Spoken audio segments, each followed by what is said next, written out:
நம்ம இப்போ previous year question பேப்பர்லேருந்து ஒரு சம் பார்க்கலாம். ஸோ இதில் என்ன இருக்குது அப்படின்னா, இது ஒரு செக்டாரை பற்றின சம். இதில் நமக்கு என்ன கேட்டிருக்காங்க அப்படின்னா, லென்த் ஆஃப் த ஆர்க் கேட்டிருக்காங்க. ஓகேவா? ஓகே. ஸோ என்னென்ன கொடுத்துருக்காங்க அப்படின்னா, ரேடியஸ் ஆஃப் த செக்டார் கொடுத்தாச்சு 21 சென்டிமீட்டர். அதுக்கப்புறம் அதோட சென்டர் ஆங்கிள் 120 கொடுத்துட்டாங்க. ஸோ இப்போ நம்ம என்ன கண்டுபிடிக்கணும்னா, லென்த் ஆஃப் த ஆர்க் கண்டுபிடிக்கணும். சரி, லென்த் ஆஃப் த ஆர்க்குன்னு ஃபார்முலா இருக்கா? இருக்கு. Length of arc equals 2 pi r into theta by 360 degree. ஓகேவா? ஓகே. ஸோ 2 பைனா 22/7, ஆர் நமக்கு கொஷன்லேயே கொடுத்துட்டாங்க 21 சென்டிமீட்டர், அதனால 21 இன்ட்டு தீட்டா. தீட்டான்றது சென்டர் ஆங்கிள், அது எவ்வளோ கொடுத்துருக்காங்க? 120 degree into 120 degree divide by 360 degree. ஓகேவா? Okay.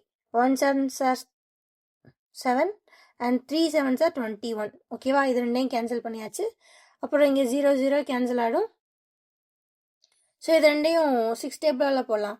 2 6 are 12, 6 6 are 36. Again 1 2 is 2, 3 2s are 6, 1 3 is 3, 1 3 is 3.